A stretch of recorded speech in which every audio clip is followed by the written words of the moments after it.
बनाया है, स्टेट को स्टेट, यूनियन। हेलो,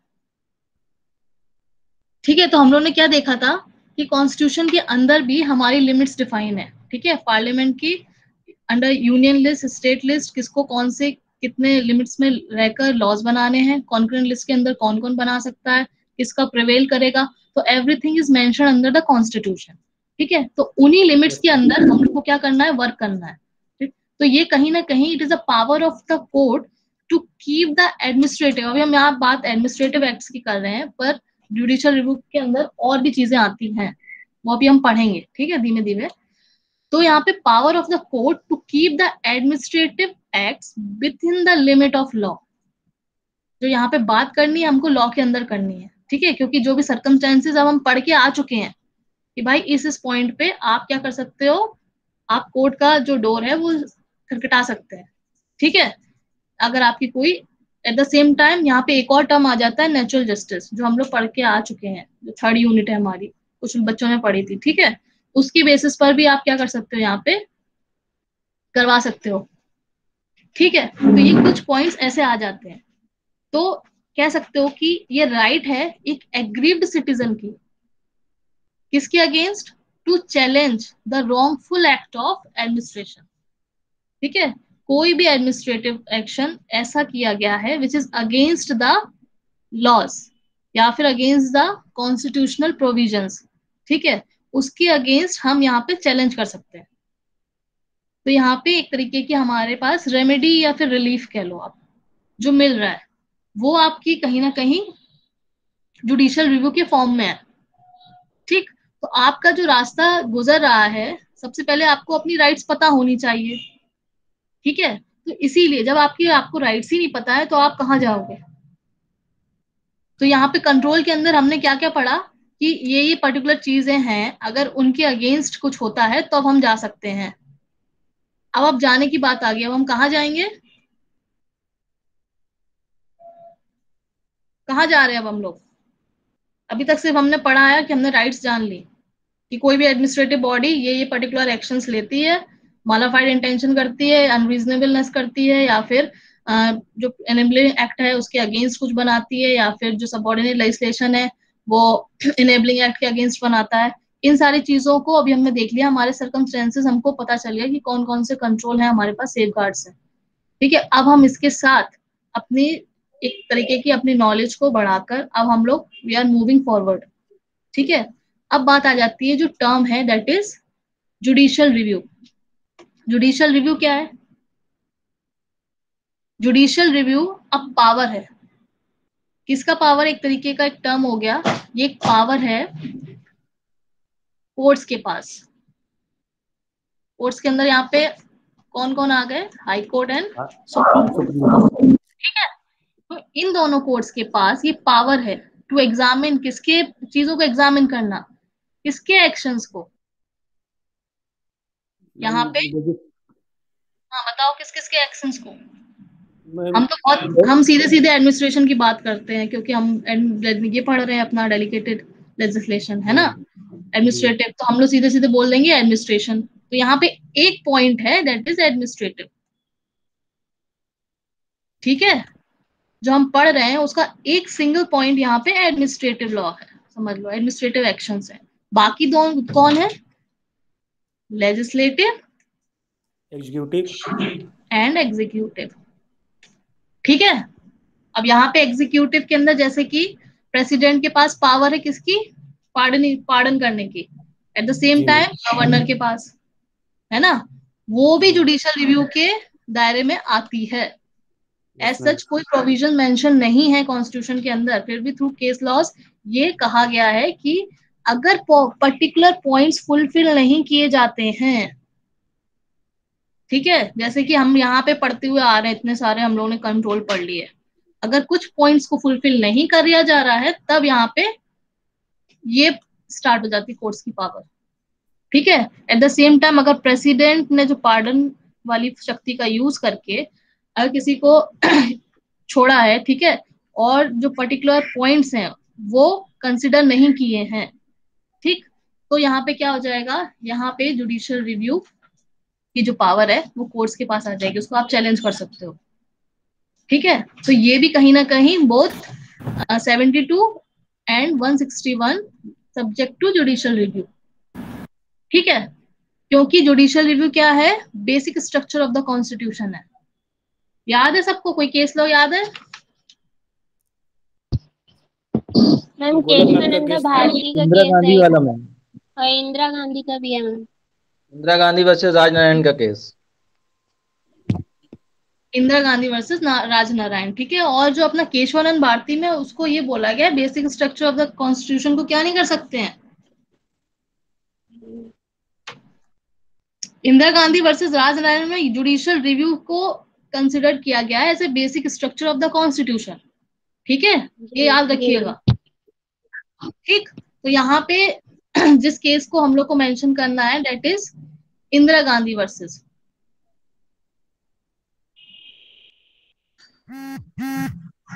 राज नारायण। ठीक है, तो यहाँ पर आप देख रहे हो कि तीन चीजें कवर अप हो रही हैं, और हमारा स्टडी कहां तक जा रही है, हम लोग जो फिलहाल पढ़ रहे हैं दैट इज एडमिनिस्ट्रेटिव एक्शंस। समझ रहे हैं? ठीक है, अब बात तो यहीं से आ रही है ना कि यहाँ से पावर क्या गई, कहाँ गई है, यहाँ पे डेलीकेट की गई है। ठीक है, तो कहीं ना कहीं जुडिशियल रिव्यू क्या कर रही है, इसके दो इंपॉर्टेंट फंक्शंस क्या हैं, ये गवर्नमेंट के जो एक्शंस हैं उनको लेजिटिमाइज कर रही है, एट द सेम टाइम क्या कर रही है, प्रोटेक्शन ऑफ कॉन्स्टिट्यूशन अगेंस्ट क्या, undue encroachment by the government. ये कॉन्स्टिट्यूशन को प्रोटेक्ट कर रही है एज वेल एज जो एक्शंस लिए हैं उनको लेजिटिमाइज कर रही है, जो कह लो आप अल्ट्रावायर्स हो गए, ठीक है, या फिर इनवैलिड हो गए। तो कहीं ना कहीं जो एक्शंस इस तरीके के हैं उनको कहीं ना कहीं रेगुलेट करा जा रहा है थ्रू जुडिशियल रिव्यू। ठीक है, और अपना जो जुडिशियल रिव्यू है वो किस कंसेप्ट पे बेस्ड है,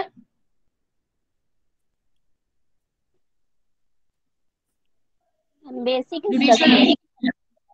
नहीं, कंसेप्ट कौन, जैसे हम बात करते हैं ना कंसेप्ट की। जी। अब प्रोसीजर आप, establish by law, due process of law. ठीक है, that is procedure establish by law. ठीक है, जहां यहाँ पे कंसेप्ट की बात करते हैं कि कब किसी पर्टिकुलर चीज के पूरे ना होने पर आप यहाँ पर अप्रोच कर सकते हो, जुडिशियल रिव्यू की बात जब हम करें। ठीक, that is procedure establish by law. Article 21 के अंदर क्या दिया गया है, लाइफ एंड पर्सनल लिबर्टी। हाँ पूरा बताओ। No person shall be deprived of personal liberty except according to the procedure establish by law. अगर किसी भी एक्ट में पर्टिकुलर प्रोसीजर मेंशन है which is valid according to the law, तब हम कर सकते हैं। ठीक है, अगर नहीं है तब नहीं कर सकते। ये मेनका गांधी वाला केस आप इसमें कर सकते हैं। ठीक है, एट द सेम टाइम हमने क्या पढ़ा, इट शुड बी रीजनेबल। अब यहाँ पे सारे पॉइंट्स वही आ रहे हैं जुडिशियल कंट्रोल वाले। ठीक है, तो कहीं ना कहीं ये कोर्ट को पावर देती है डिक्लेयर करने की कि भाई कोई भी एक्शन जो कि इन तीनों बॉडीज द्वारा लिया गया है अगर वो अनकॉन्स्टिट्यूशनल है तो इन सारी चीजों को क्या कर सकती है, वो अल्ट्रावायर्स डिक्लेयर कर सकती है। ठीक है, अब आपको यहाँ पे पता है तीन चीजें हैं। एक हम लोग ने पढ़ लिया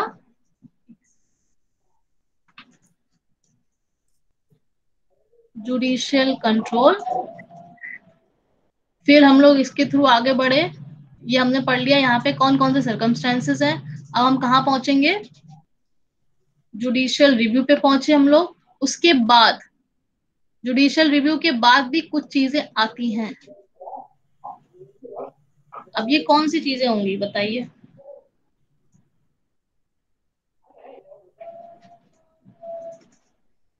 आपके जो उपाध्याय है आप लोग के पास ना,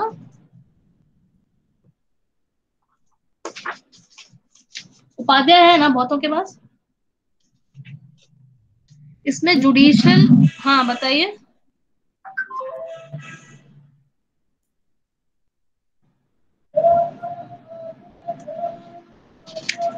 उपाध्याय का पेज नंबर आप 250 देखना, या फिर judicial control of administrative action through Ritz.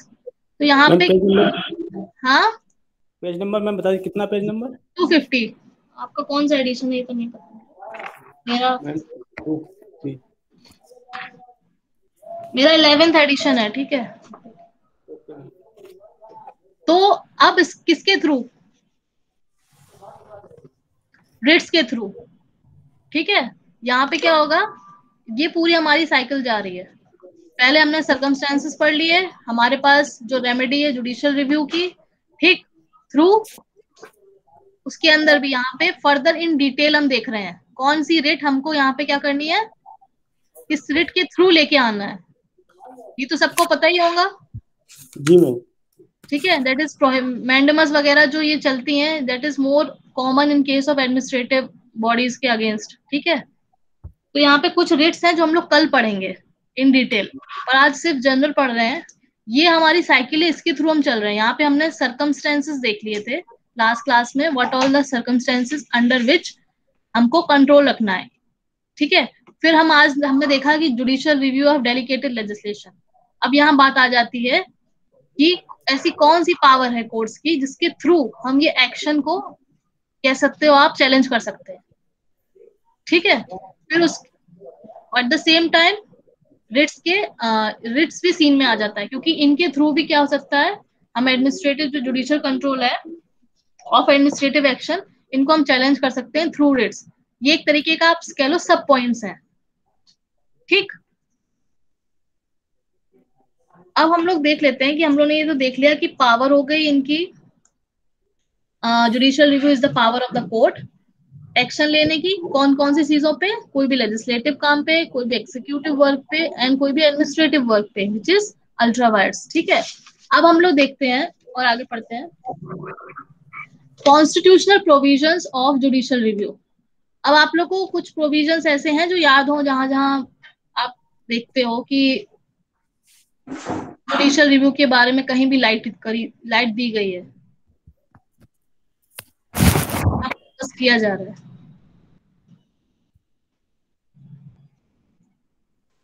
बहुत से हैं मैम। कोई बताओ।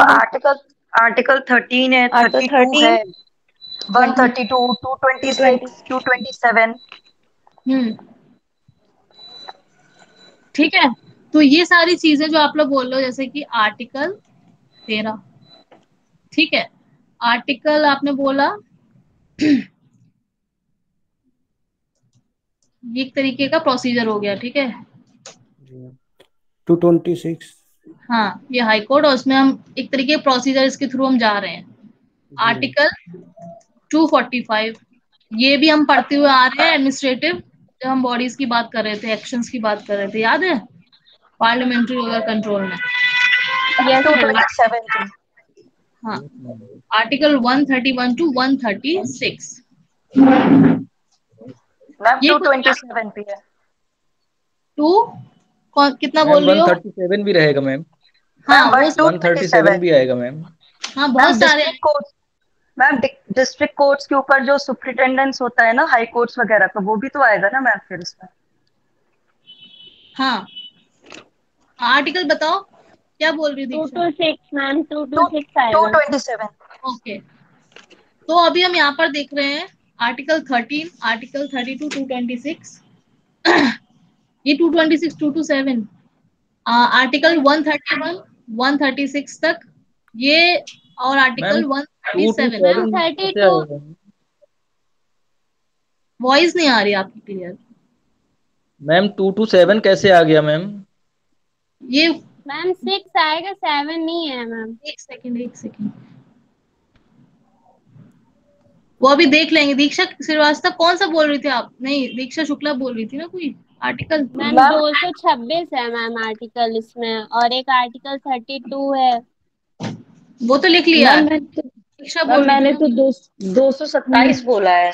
क्या दिक्कत हो गई? 227 अभी पढ़ लेते हैं क्या है।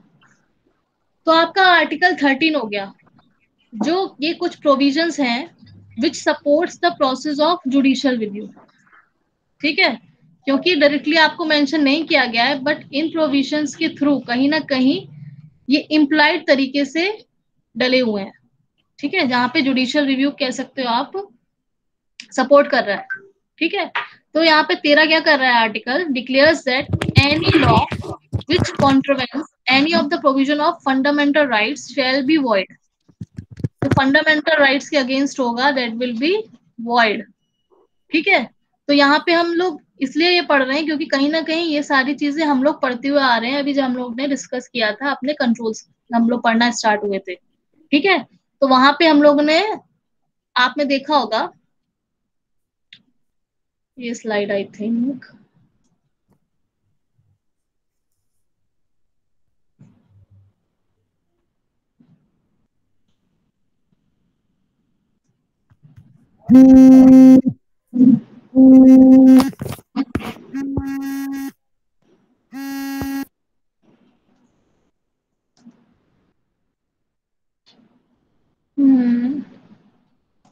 मैंने और कहीं भी आपको स्लाइड्स दी हैं।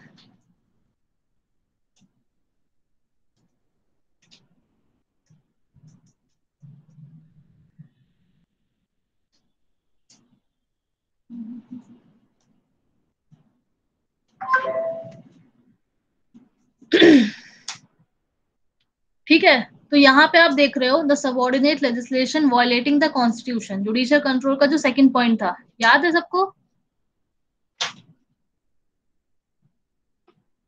बताओ भाई।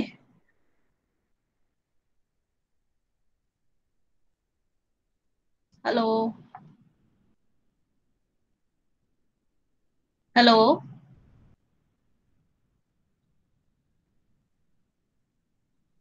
हेलो, वॉइस आ रही सबको? Ma'am yes ma'am. अब ma'am subordinate legislation violating the constitution. हाँ ठीक है, और हम लोगों ने कुछ पॉइंट्स ऐसे नहीं देखे थे which is violating the fundamental rights, कोई ध्यान नहीं आ रहा मैंने कहाँ पे लिखवाए हैं आपको, इस वाली स्लाइड में थे।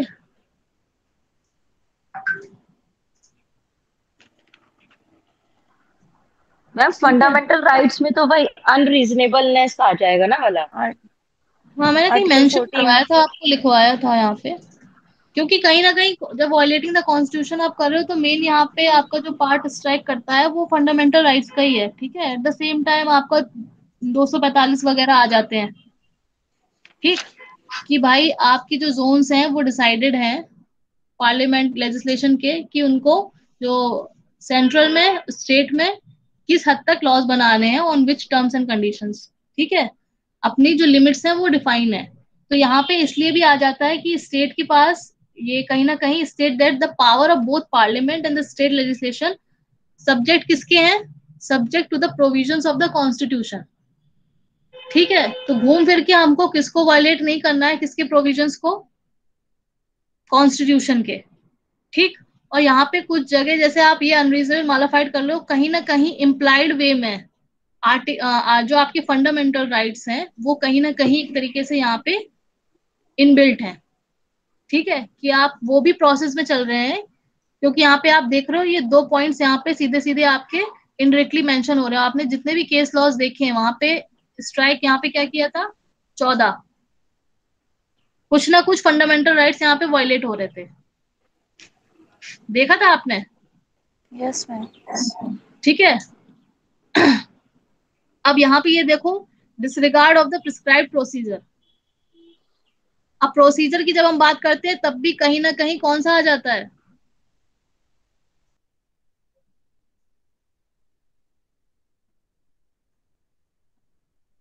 बताइए?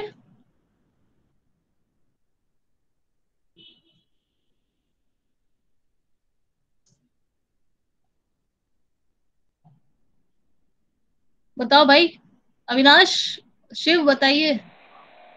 क्वेश्चन रिवाइज रिवाइज कर लिया। ये वॉइस नहीं आ रही क्या?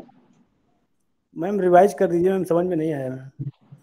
मैम क्या पूछ जैसे रहे मैं हैं? कह रही हूँ, जो हम लोग ने अभी तक पढ़ते चले आ रहे हैं हम लोग, ठीक है, कि कोई भी एडमिनिस्ट्रेटिव बॉडीज ऐसे लॉज वगैरह नहीं बनाएगी, बाय लॉज नहीं बनाएगी, ठीक है, या फिर लेजिस्लेशन की बात कर लें, क्योंकि हमने दोनों में अभी ये पढ़ते हुए चले आ रहे हैं हम लोग, पार्लियामेंट्री कमिटीज एंड ऑल में, ये सॉरी कहाँ से भूल गया पार्लियामेंट कंट्रोल एंड ऑल में, कि ओवरऑल हम लोग ने क्या देखा है इम्प्लाइड मैनर में, कि भाई कहीं ना कहीं ऐसे प्रोविजंस नहीं बनाने हैं जो कहीं ना कहीं क्या है अनकॉन्स्टिट्यूशनल है, ठीक है, विच बेसिक स्ट्रक्चर को यहाँ पे क्या कर रहे हो, हार्म कर रहे हो, ठीक। और इम्प्लाइड मैनर में क्या हम लोगों ने फंडामेंटल राइट्स के अगेंस्ट नहीं होने चाहिए, ठीक है। तो जब आप प्रोसीजर की बात करते हो तो प्रोसीजर के अंदर कौन सा आर्टिकल हिट हो रहा है? प्रोसीजर के अंदर जो 32 और 226 आ जाएगा। नहीं, प्रोसीजर के अंदर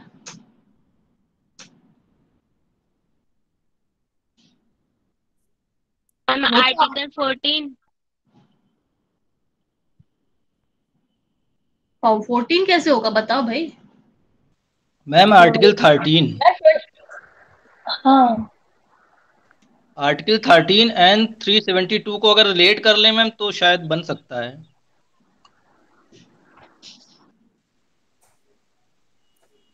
मैम आर्टिकल 372 का क्लॉज 1 और आर्टिकल 13 को अगर रिलेट कर दें तो नहीं बन जाएगा मैम? बेयर एक्ट निकालिए चलो सब लोग। 372 कहाँ, एक सेकेंड। 372 क्लॉज 1 एंड आर्टिकल 13 को मैम अगर एक साथ रीड आउट करें तो बन सकता है, नहीं बन जाएगा? नहीं, प्रिस्क्राइब प्रोसीजर में कैसे बनेगा भाई?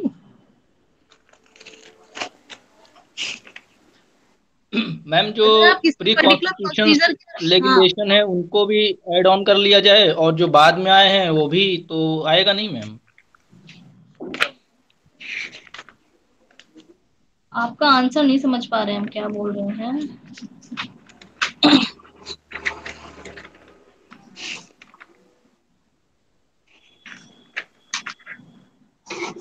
और कौन कौन बैठा है आज?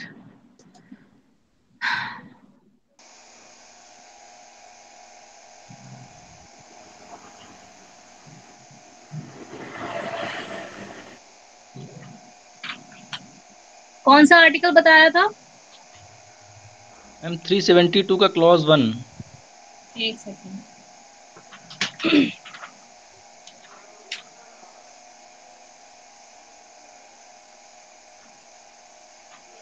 सबके पास बियर है? 372 का क्लॉज 1,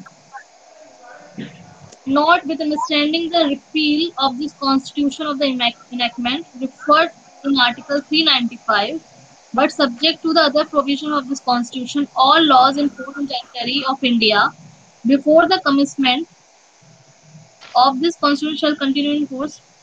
नहीं, ये कहाँ से अभी अप्लाई हो रहा है इसमें?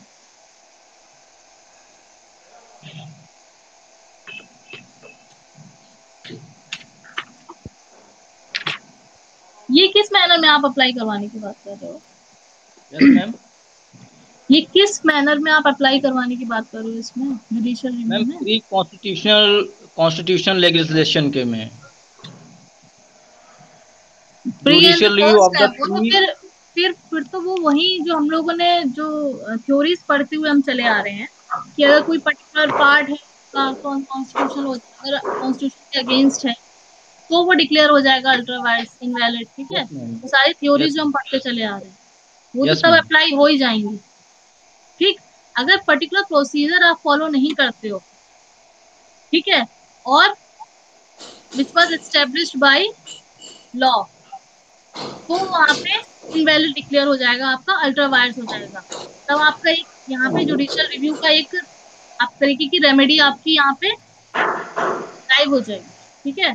तो जब ये पर्टिकुलर रेमेडी आपकी लाइव हो जाएगी जुडिशियल रिव्यू से रिलेटेड, जब आप पर्टिकुलर प्रोसीजर को फॉलो नहीं कर रहे हो, अगर प्रोसीजर फॉलो अप कर रहे हैं इज नॉट रिक्वायर्ड, ठीक है।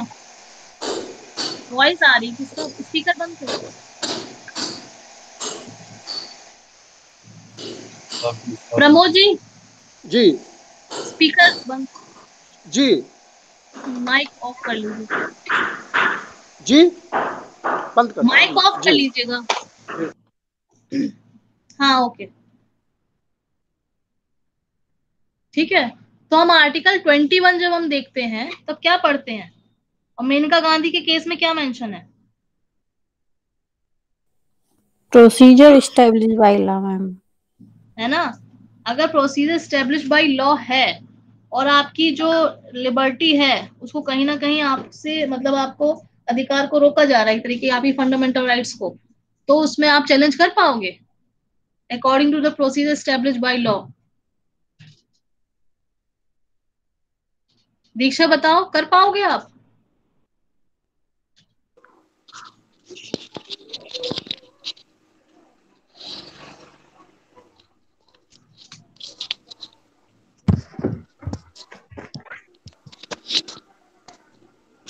बताइए, आपको अगर डिप्राइव किया जा रहा है लाइफ एंड पर्सनल लिबर्टी से with the procedure establish by law, तो आप इसको चैलेंज कर पाएंगे?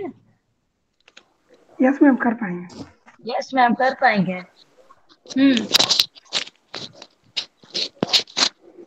कोई केस लॉस?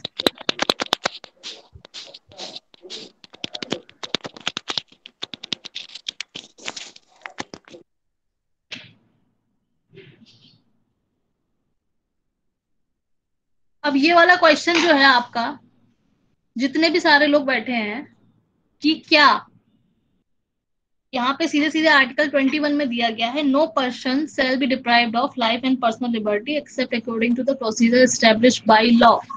ठीक है, मैम इसका इसमें तो बहुत सारे केस लॉस हैं। ये आप मेरे को बताओगे डिफाइन करके, ठीक है? कि जो आप सब लोग बोल रहे हैं, सबसे पहले आप मेनका गांधी के केस से स्टार्ट करिएगा, वो उसके भी मेरे को फैक्ट चाहिए इसी बेसिस पे, ठीक है?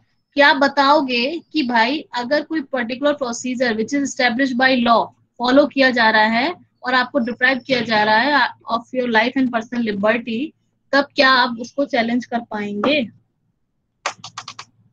ठीक है, क्वेश्चन समझ आया? शिव और सुशील, चैलेंज कर पाएंगे। क्या कह रहे हो? दीक्षा क्या बोल रही? मैम चैलेंज तो कर सकते हैं। मेरे को प्रूफ चाहिए ना। ओके आपको आंसर को सपोर्ट करना है ना अपने। ओके दोनों ही पॉजिटिव नेगेटिव, आप अगर आप कह रहे हो कि कर पाएंगे या फिर नहीं कर पाएंगे, तो दोनों में। ईशानी, हेलो। ईशानी भी एक्चुअली आज मुझको नजर नहीं आ रहे कौन कौन है यहाँ पे। मैम एक बार क्वेश्चन रिवाइज कर लीजिए।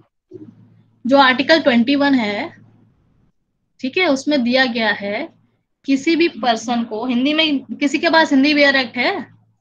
Yes ma'am. उसमें पढ़िए क्या लिखा है।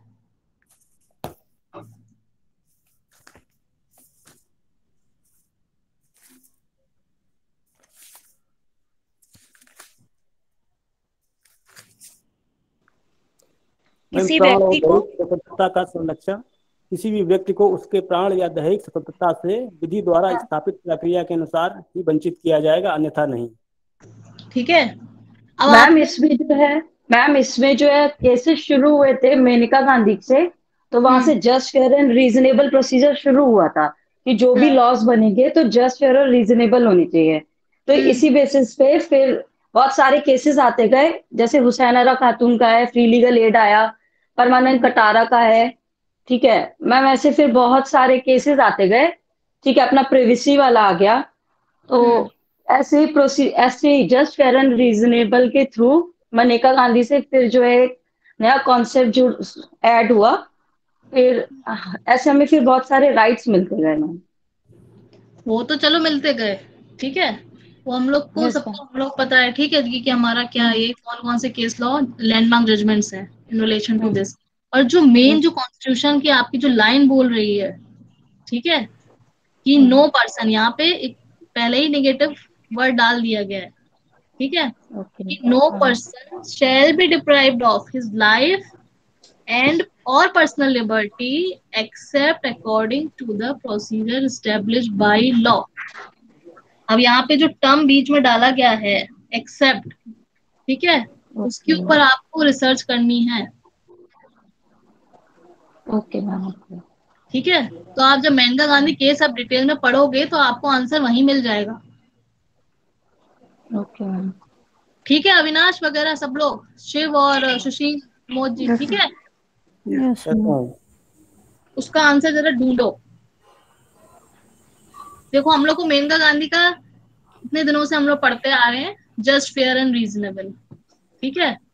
प्रोसीजर होगा तो चैलेंज कर सकते हैं, ठीक। उसके पीछे की जो आपकी कह लो आप कमेंट्री है वो आपको जाननी है, ठीक है। तो ये ग्राउंड है जुडिशियल रिव्यू का कहीं ना कहीं, ठीक। उसके बाद हम लोगों ने 245 पढ़ा, वो भी ऑलरेडी हम लोग डिस्कस कर ही चुके हैं कि भाई सबके तीनों पिलर्स की अपनी अपनी जो लिमिट्स हैं उसके according they have to work, ठीक है। जो प्रोविजंस हैं उसके कॉन्स्टिट्यूशन के अकॉर्डिंग उनको वर्क करना है। अगर वो नहीं करते हैं, एक्सेस पावर यूज कर रहे हैं, वो भी हम लोग पढ़ चुके हैं। हाँ मैम एक क्वेश्चन है मैम।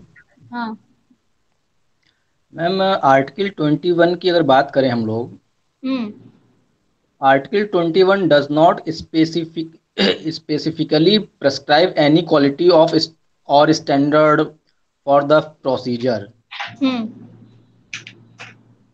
तो मैम इसको कैसे मैम इसको रिलेट कर रहे हैं बहुत ज़्यादा, क्या केवल केस लॉ के बेस पे ही इसको रिलेट कर लेंगे?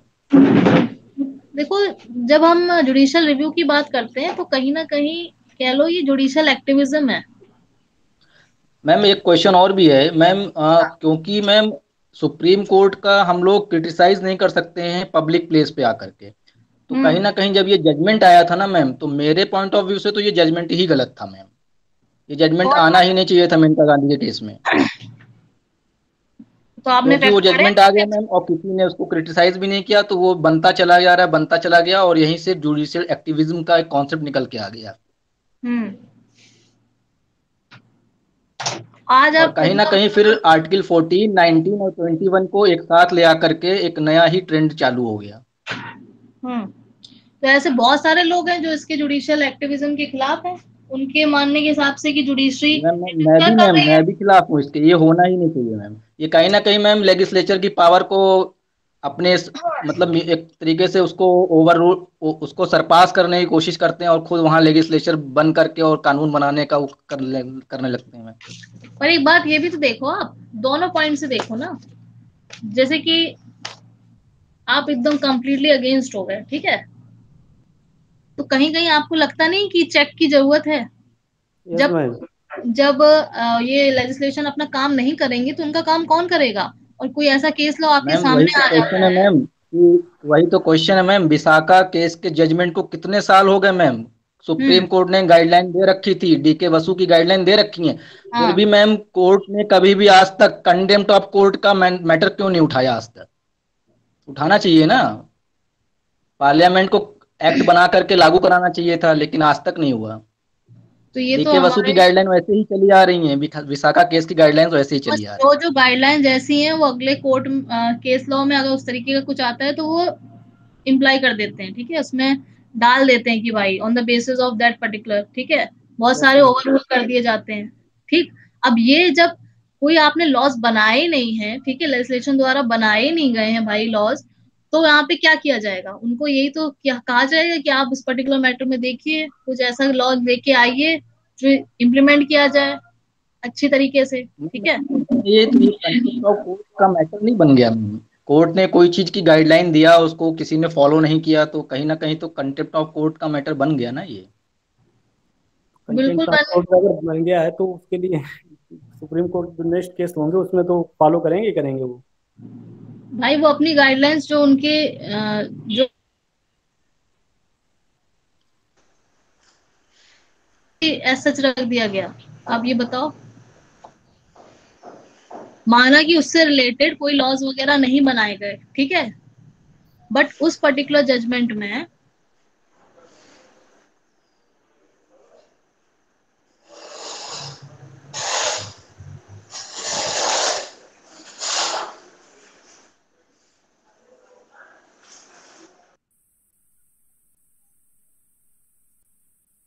कि नहीं किया गया। हेलो, इसमें हमारी आवाज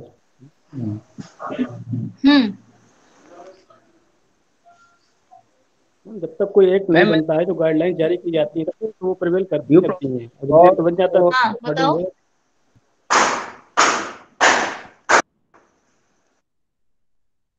हेलो, देखो ऐसे बहुत सारे केस लॉज हैं जो पीआईएल के थ्रू आते हैं, ठीक है, जिनमें इस तरीके की गाइडलाइंस इशू की जाती हैं, उनके ऊपर कमेटीज वगैरह फॉर्म की जाती हैं कि भाई आप अपनी रिपोर्ट सबमिट करिए, कि स्टेट में, स्टेट को, सेंट्रल को, ये पर्टिकुलर केस लॉ आप एक तरीके से ऑर्डर्स दिए जाते हैं, ठीक। तो मैम मेरा क्वेश्चन वही तो है मैम, उसको तो मैम जुडिशियल इंटरप्रिटेशन बोलना चाहिए ना मैम फिर तो। इंटरप्रेट तो तब करेगी ना जब कोई पर्टिकुलर लॉज होंगे। मैम आर्टिकल 21 को इंटरप्रेट ही तो किया इन्होंने, प्रोसीजर उसमें एस्टेब्लिश बाय लॉ के अकॉर्डिंग। तो जब उन्होंने उस पर्टिकुलर उस पे, चलिए आप मान लिए आर्टिकल 21 के अंदर सारी चीजें इन्वॉल्व इंक्लूड कर ली उन्होंने, ठीक है, लाइफ डिग्निटी के साथ उन्होंने जो नया टर्म यूज कर लिया वो डिग्निटी भी कर लिया, ठीक। तो कहीं ना कहीं जो जजमेंट्स आए उनको क्या इन्होंने किसका किसका जजमेंट यहाँ पे प्रिवेल किया, या लेजिस्लेशन का चीजें यहाँ पे प्रिवेल की गई हैं उस पर्टिकुलर लॉज में। जो आप मेनका गांधी भी बोल रहे हो, उस पर्टिकुलर जजमेंट में क्या मेनका गांधी की जजमेंट को उन्होंने सेट असाइड कर लिया लेजिस्लेशन ने? नहीं मैम, बताइए। No ma'am. ठीक है, तो काम इनका है, आपको भैया गाइडलाइंस इशू हो गई कि आपको ये पर्टिकुलर लॉज बनाने हैं, आप नहीं बना रहे हो। अब आप क्यों नहीं बना रहे हो, ये तो आपके ऊपर वो है ना कि एक तरीके से या तो आप चीजों से बचना चाह रहे हैं, ठीक है, सही चीज को ना लाते हुए, सही चीजों के ऊपर एक्ट ना बनाते हुए। बट ऐसे बहुत सारे केस लॉस हैं जहाँ पे बनाए गए हैं, जहाँ पे अमेंडमेंट्स भी किए गए हैं, यस मैम। ठीक है। तो जैसे बहुत सारे इन्वायरमेंट से रिलेटेड है, आप देखो उसमें अमेंडमेंट्स भी किए गए हैं, तो कहीं ना कहीं लैकुनाज तो है सिस्टम में, वो तो मानना पड़ेगा।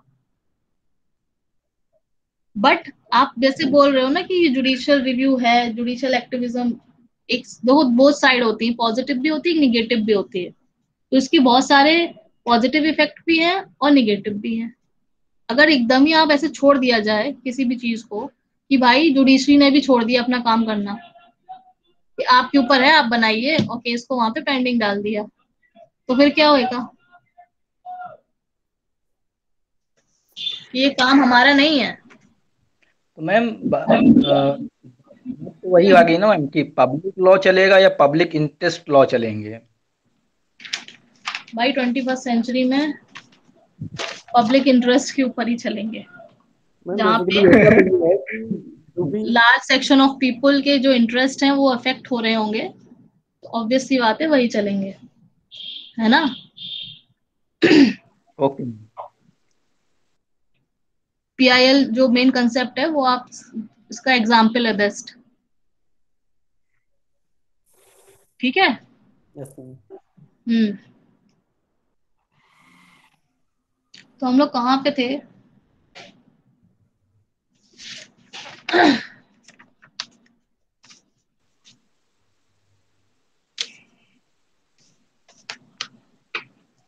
Judicial review ma'am.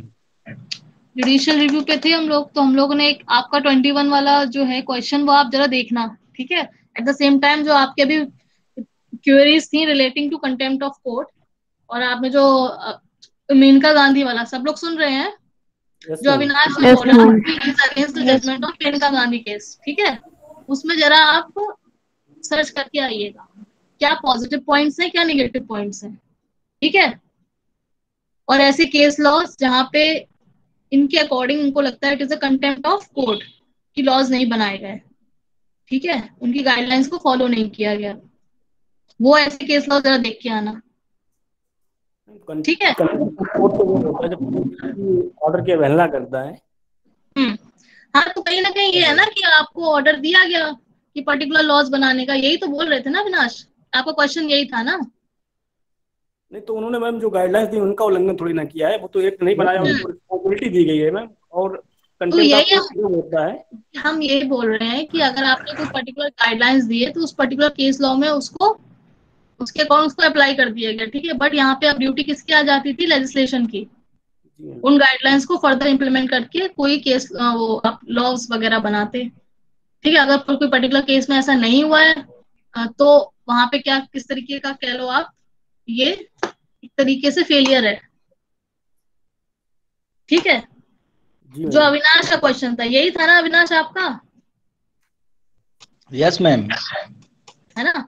जरा सब लोग यहाँ देख के आओ, अपने अपने व्यू जरा देख के आना, क्योंकि LLM is all about discussion. ठीक है, तो ओके यहाँ पे आपके पॉजिटिव भी और निगेटिव भी आपकी चीजों को यहाँ पे रखा जाएगा, it will be laid before the table. ठीक है, वैसे भी मैम एक चीज जो लेजिस्लेचर का है, हाँ, making law is the function and duty of the legislature. तो आप तो अपनी ड्यूटी ही नहीं कर रहे हो। वही हम बात कर रहे हैं ना। तो अब उन्होंने भी ड्यूटी नहीं की अपनी, तो जुडिशरी क्या अपने हाथ को ऐसे छोड़ देगी, उनकी पावर्स को ऐसे छोड़ देगी? ठीक है, कॉन्स्टिट्यूशन के अंदर उनको पावर दी गई है भाई, एब्सोल्यूट जस्टिस की। मैम यही तो फिर बात आ जाती है ना ma'am, concept of separation of power. Separation of powers तो आप कह लो अगर इंडिया में, तो वो नहीं है। है ही नहीं ना मैम। हाँ, चेक एंड बैलेंस चलता है इंडिया में। चेकिंग बैलेंस चलता है मैम, तो फिर कहीं ना कहीं वो एक दूसरे के ऊपर वो ओवरलैपिंग हो जाती है, फिर क्लियरिटी नहीं आती किसका कौन सा है। तो मैम इससे तो जो सिटीजन है वही सफर करते हैं मैम। तो ये तो ट्रुथ है भाई, ये ट्रुथ है। पर कहीं ना कहीं अगर एकदम सेपरेशन ऑफ पावर्स भी हो जाएंगे ना, तो भी प्रॉब्लम्स हो जाएगी। ठीक है, वो अपने अपने जोन्स में वर्क करेंगे, वो बोलेंगे हमें तो किसी से मतलब ही नहीं है। तो यहाँ पे जो इफेक्ट है राइट्स के, वो ज्यादा यहाँ पे कह लो आप लाइट में आ सकते हैं as compare to check and balance में। तो द बेस्ट, हाँ, एक फाइन इक्विलिब्रियम तो होना ही चाहिए मैम। अब वही है ना कि अब जुडिशरी थ्रू कह लो आप, जो मैम होना तो सब चाहिए, होना तो सब चाहिए, पर यहाँ होता क्या है, कुछ नहीं होता है। अगर लेजिस्लेचर को एब्सोल्यूट पावर दे देंगे तो सिटीजन सफर करेंगे, अगर नहीं देते हैं तो भी सफर करेंगे। तो एट द एंड तो सिटीजन तो सफर करेंगे ही मैम। मैम एब्सोल्यूट पावर देने के लिए नहीं बोल रहा हूँ मैं ये बोल रहा हूँ जो चेक एंड बैलेंसेस का कॉन्सेप्ट है वो कहीं ना कहीं अगर अच्छे से अप्लाई किया जाए तो चीजें कहीं ना कहीं सही हो जाएंगी। देखो भाई, एक बॉडी का दूसरी बॉडी के अंदर इन्फ्लुएंस है ही है। आप आंख बंद करके आप देखोगे, खुले आंख से भी, तो आप देखोगे कहीं ना कहीं पार्लियामेंट का इन्वॉल्वमेंट है अभी भी जुडिशरी में।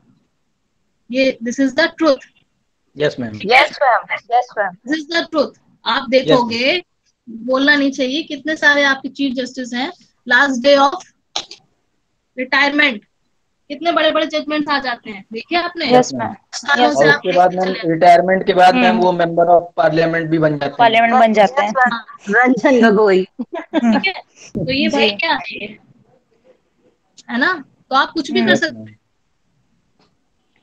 ठीक है, अगर हमारे ये जो वर्कर्स एंड ऑल हैं, जो टीम्स हैं, जो एनजीओज हैं, जो PIL के थ्रू प्रॉब्लम्स लेके आती हैं, अगर वो भी ना हो ना, तो आपके जो राइट्स है ना, वो कहाँ जाए पता भी ना चले।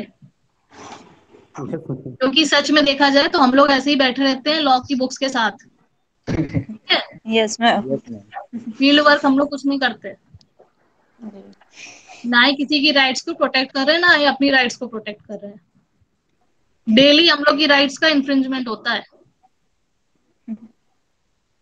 ठीक है, तो ये रियलिटी है आप, ये लाइफ की। कोविड में तो कितना हुआ है, बहुत ज्यादा। आप हाथ के ऊपर हाथ रख के बैठे हैं, आप कुछ नहीं कर सकते। ठीक है, अपने आप से संभालिए, चुप करना है, बात ही आ जाती है। अगर कोई लॉज हैं, रूल्स हैं, ये मैनेजमेंट एक्ट कौन सा है, ये अपना डिजास्टर मैनेजमेंट जी, ये 51 से लेके 60 तक सारे आपने जो सेक्शंस हैं वो अप्लाई करवा दिए भाई। ठीक है, तो आपके ऊपर अप्लाई होने चाहिए थे, वो करवाए आपने अननेसेसरी मैनर में। जैसे कि कोई हॉस्पिटल में कोविड पेशेंट वो भाग जाता है, तो वो अपनी लाइफ भी रिस्क में डाल रहा है, दूसरे की तो उसको पकड़ के डाल दो भाई। ठीक है, उसके अगेंस्ट एक्शन हो गया। कोई अननेसेसरी घर से बाहर निकल रहा है, उसके अगेंस्ट एक्शन हो गया। ठीक है, और बहुत सारी ऐसी चीजें आप 51 से 60 के अंदर सेक्शंस के अंदर पढ़ोगे, तो ये सारी चीजें मेंशन है वहां पे, वो है सीधे सीधे अप्लाई करवा दीजिए। इंडिया में पहली बार पूरे इंडिया में डिजास्टर मैनेजमेंट एक्ट एक साथ लागू करवा दिया गया। ठीक है, पर आपकी ड्यूटीज का क्या थी, आपने सिलेंडर भी प्रोवाइड नहीं करवाया। Yes ma'am. इतने सारे सिस्टम में मतलब आपकी हेल्थ सिस्टम पूरा कोलैप्स हो गया, स्टिल पीपल विल वोट है अपनी अपनी मनपसंद पार्टीज को, दे विल वोट। यस अभी भी लोग हैं, they will support their own parties. तो जब कमी आपके सिटीजन्स खुद में है तो कहाँ कहाँ जाएंगे। और सबसे ज्यादा मैम हेल्थ के साथ ही खिलवाड़ हो गया है सबसे ज्यादा। कुछ चीजों का जवाबदेही होनी चाहिए भाई, they have to be answerable. Answerable वो तभी होंगे जब उनको इलेक्शंस के थ्रू आप आंसर दोगे। Yes ma'am. मैम ऐसे ही या आज न्यूज में दिखा रहे थे कि जैसे जो बच्चे अनाथ हो गए हैं उनके मतलब बच्चों के लिए काफी कुछ योजनाएं चला दी गई हैं, लेकिन अब उन बच्चों को डेथ सर्टिफिकेट में जो है कोरोना लिख के नहीं दे रहे हैं हॉस्पिटल वाले। अब वो बच्चे इसी दौड़ में दौड़ रहे हैं बस। मतलब उनको अब वो जो अपने आप हाँ पॉलिसीज वगैरह आई हैं वो नहीं मिल पाएंगी उनको, है ना। नहीं नहीं जी मैम, आज न्यूज में इतना ही आधा दिखा रहे थे कि आधा टाइम तो उनका इसी में चला जाएगा। अब वो ये प्रूफ करते रहे कि कोरोना से डेथ हुई है कि नहीं हुई है, ये तो है ही। वही बता रहे हैं मैम, बहुत ज्यादा दिक्कत है। तो प्रोसीजर है भाई, इतना प्रोसीजर बना रखा है। जब हम लोग की बारी आती सिटीजन्स की तो उनके लिए प्रोसीजर है, ठीक है, वरना चीजों को ऐसे चलाते रहिए अपने लिए। पर मैम एक्शन उनके लिए लिया जाएगा जो डेड बॉडीज को ना रिवर्स में फेंक रहे हैं, एक्शन हाँ सिर्फ उनके लिए लिया जाएगा। और जो जो मेन पकड़ है ना जाएगा कि डेड, जो मेन डेड बॉडीज आ कैसे रही है, क्यों नहीं सप्लाईज हुई किसी चीज की, उस चीज को नहीं देखा जाएगा। कि बस कैसे सिटीजन ने क्या जो हो किया रहा है ना है। हाँ उसके लिए बस है सब आप एक्शन। देखोगे कि आपके जो कॉलेजेस बंद हुए हैं उससे जब लॉकडाउन यहाँ पे लगाया गया, आप देखोगे उस इवनिंग में लोग ऐसे भाग रहे थे, हैं, देवर लिटरली देवर रनिंग, कि मतलब 8 बजे घर तक पहुंचना है उनको, ठीक है, कि लॉकडाउन उसके बाद सारे लोग मास्क लगा रहे हैं। ठीक, उससे एक दिन पहले क्या कोरोना नहीं था। एक दिन बाद जब आपके स्टेट गवर्नमेंट को होश आया, सेंट्रल गवर्नमेंट को, तो उन्होंने भाई लगा दिए रूल्स एंड रेगुलेशंस। पहले कहाँ थे, पहले सब ऐसे ही घूम रहे थे, कोई मतलब नहीं, लगाओ चाहे ना लगाओ, ठीक है। तो एक दिन पहले ही आ गया, और वो भी 8 बजे से पहले, 8 बजे के बाद आ रहा है, 8 बजे के पहले ऐसे ही घूम रहे हैं। तो भाई लॉ ऑर्डर आपको मेंटेन करना है तो आपको चीजों को स्ट्रिक्टली वे में आप चीजों को इम्प्लीमेंट करवाइए। यस मैम, और मुझे तो ये नाइट कर्फ्यू का कॉन्सेप्ट नहीं समझ में आया। मैं कौन ही मुझे निकलता तो है। हाँ रात में कौन ही निकलता है। और मुझे ये नाइट कर्फ्यू का कॉन्सेप्ट नहीं समझ में आया, क्यों लगा दिया गया। कोरोना को हाँ, पता है कि रात हो गई है, अब सब निकलेंगे, पता नहीं क्या है। कोरोना कोरोना को सब कुछ पता कर्फ्यू है। से कोई वही नहीं है, कर्फ्यू लगा है लेकिन उसके बाद भी लोग घूम रहे हैं। नहीं मैम, मुझे ये नाइट कर्फ्यू कॉन्सेप्ट नहीं समझ में आया कि 10 बजे से। इसलिए लगाया गया कि जो अदर स्टेट से या अदर कोई कंट्री से लोग आते हैं हाँ, वो लोग ना सफर कर पाए, सारी चीजें यही है। लोकल की थोड़ी नहीं, बात। जिसके घर कोरोना मैम जा रहा हो और सबसे नाइट बड़ा देख के क्वेश्चन तो ये वापस हो है, जाए। मैम एक पॉइंट ऐड करेंगे मैम, सबसे बड़ा क्वेश्चन तो ये है कि बाबा रामदेव का स्टेटमेंट आ गया कि 90% से ज्यादा मरीज उन्होंने ठीक किए हैं। अरे जब बाप भी रे। वो बीमार होंगे थोड़ा ना, और ऑक्सीजन वो की जो प्रॉब्लम हो गई थी। एम्स में आएंगे जब बीमार होकर, वही तो तो जब मैम, कौन सी मतलब मेडिसिन को देखा आप जाएगा। जो मेडिकल कॉलेज एम्स और ये मतलब लोग जब बीमार होते हैं ना, ये सीधे सीधे ऋषिकेश एम्स जाते हैं, इनके जो यस चेले मैम, हैं। अभी उनको उनके बालकृष्ण को दिखा रहे थे, वो ऑक्सीजन ले रहे हैं एम्स में जाके। मेरी सिस्टर वहीं तो थी, ये वहीं पर एडमिट थे। अच्छा हाँ, ये सारे वहीं जाते हैं। क्यों जाते हैं भाई, जब आप लोग उसको डिनाई करते हो, ठीक है, आप अपने थ्योरी पे चल रहे हो, तो क्यों जा रहे हो।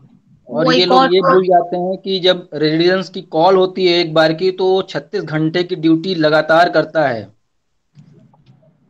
हम्म और तब उसको कोई नहीं पूछता है डॉक्टर को कि आप 36 घंटे से नहाए हो, खाए हो, कुछ किए हो कि नहीं किए हो। नहीं, उनके लिए हो जाता ना, उन्होंने शपथ ले रखी है भाई, और हमारे और बॉडीज ने कुछ ने सब शपथ वगैरह नहीं ली है, अपने काम को करने की, है ना। ये सारी बॉडीज ऐसी बनी है, इन लोगों का शपथ समारोह ही इनका खत्म कर देना चाहिए सबका। इतना हेक्टिक शेड्यूल डॉक्टर्स का होता है मैम, वो सिर्फ डॉक्टर ही बता सकता है। वही है, फिर भी कुछ नहीं है। इन द और नेम ऑफ सैलरी क्या दे रहे हो? फैसिलिटी पे मैम अगर जाएंगे आप तो हॉस्टल तक में पानी नहीं होगा डॉक्टर्स का, वो ड्यूटी नाइट ड्यूटी 36 घंटे की कॉल करके आएगा, उसको हॉस्टल में पानी नहीं मिलेगा। तो स्टेट कॉलेजेस के हाल बहुत बुरे हैं, ठीक है। और जब एम्स मैम छोड़ के पे कोई चीज आ जाएगी तो फिर जो गवर्नमेंट हॉस्पिटल हैं सब लोग उसकी जवाबदेही तय कर देंगे, डीएम पहुंच जाएगा, डीएम सीएमओ को जो भी मन में आएगा बोल के आपने चला अभी जाएगा। ये जो कोविड का सिनेरियो चल रहा है, इसमें बहुत सारे पीआईएल्स वगैरह गई हैं, इसका जरा स्टडी करिएगा आप इन छोटे छोटे मैटर्स पे, ओके। ठीक है। बहुत सारी पीआईएल पहुंची हैं, आप इलाहाबाद हाईकोर्ट में देखिएगा तो आपको छोटी छोटी माइन्यूट डिटेल्स पता चलेंगी भाई इस समय क्या चल रहा है। मतलब हम लोग तो चलो बैठे हैं घरों में, पर कुछ ऐसे लोग हैं दे आर चैलेंजिंग, ठीक है, चैलेंज कर रहे हैं थ्रू पीआईएल्स एंड ऑल।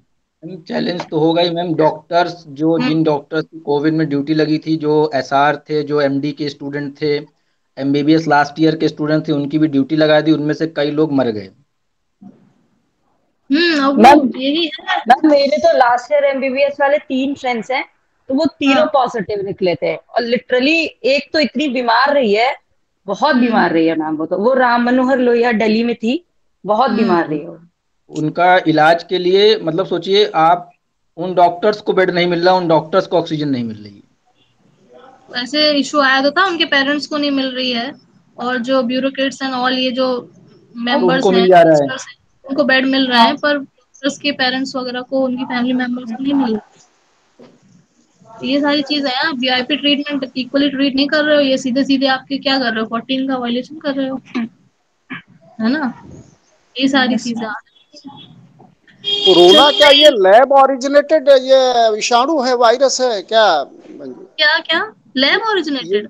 हाँ, मतलब कहना ये कि तो भाई वुहान की चाइना लैब को, ये तो चाइना ही नहीं को नहीं नहीं, पता इस है। पर जांच भी हो रही है। नहीं, आप इस पर जरा विश्लेषण करें, ये विश्लेषण का विषय है कि आप देखिए पाकिस्तान में सब मस्त हैं, घूम रहे हैं, मालदीव है बगल में, वहाँ कहीं कुछ नहीं है बहुत ज्यादा, नेपाल है, बर्मा है, आपका श्रीलंका है। तो आखिरकार जो है मतलब कहने का यही क्यों भारत में है? इसके पहले अमेरिका में, वहाँ तबाही मच गई, तमाम सब इंग्लैंड में हो गया, इटली में हो गया। तो ये ऐसा नहीं प्रतीत होता है कि ये निश्चित रूप से एक बायोलॉजिकल वार के तहत चीन चूंकि सदैव विस्तारवादी रहा है और ऐसा करता रहा है।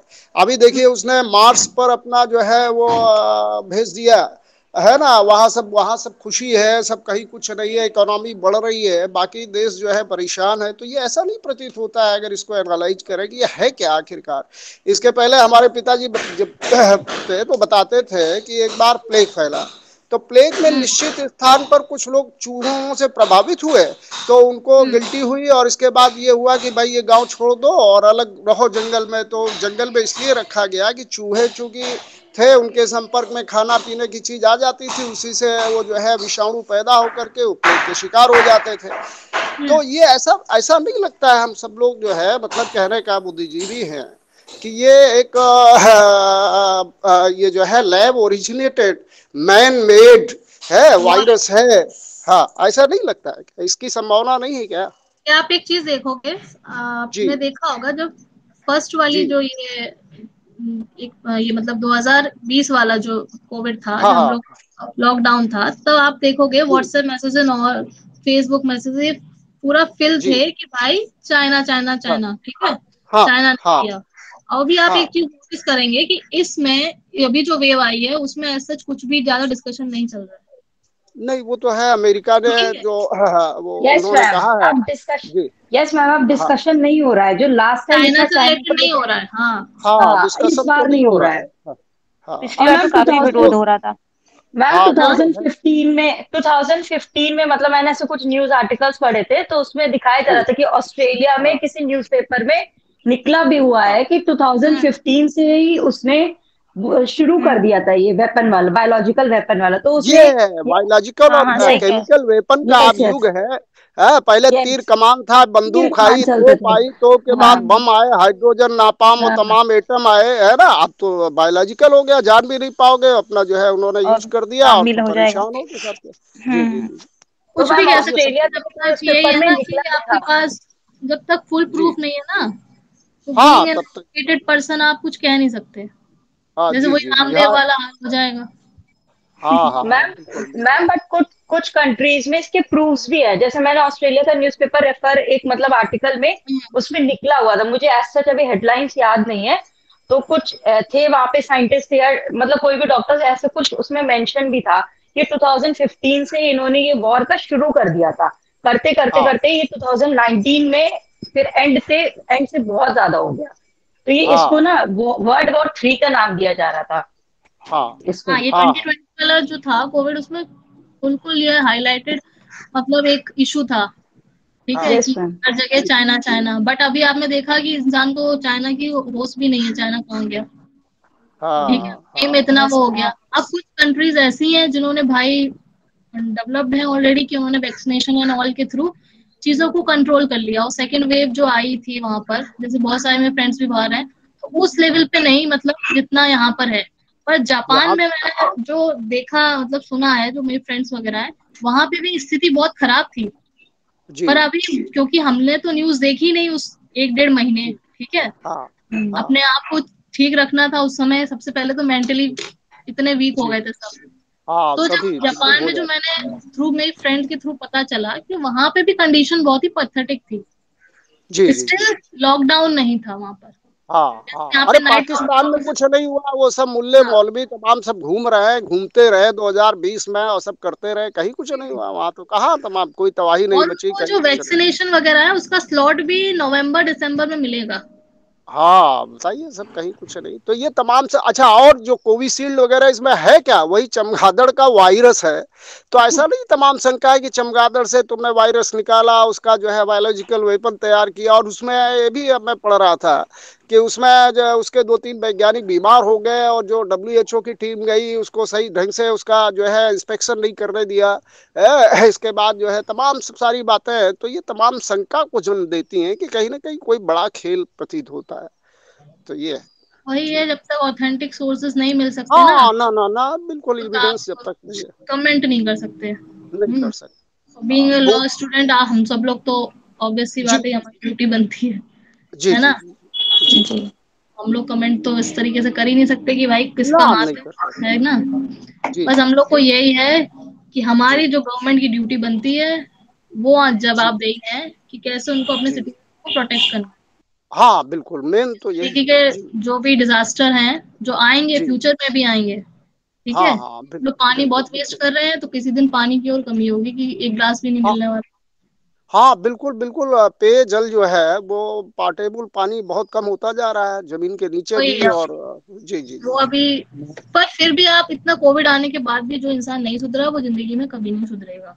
जी and G of the G day बात ये है, ठीक हाँ है। बिल्कुल जी तो अगर आपको अपनी सोच वगैरह थोड़ी चेंज करनी है, तो फ्यूचर जनरेशन के वो सस्टेनेबल डेवलपमेंट जो हम कहते हैं, हाँ जी जी जी भाई जी जी करिए, वरना आगे वाली पीढ़ी को कुछ नहीं मिलने वाला। और आप भी बच जाए, हम लोग, तो बहुत बड़ी बात हाँ बिल्कुल बिल्कुल। वो है टर्न टू नेचर, एक कहावत है बड़ी एक अच्छी कविता है वर्ड्सवर्थ की। है। मैं हाँ, the world is too much with us late and soon in getting and spending we lay waste our powers in yes, nature we see nothing that is ours we have given our hearts away for a sordid boon, माने for material gains.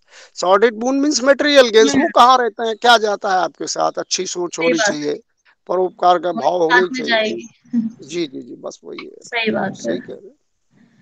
चलिए, आज ठीक and करें lecture का। ठीक बड़ा yes yes ठीक हाँ। ओके, नींद आ गई किसी को है? No ma'am. राजी तो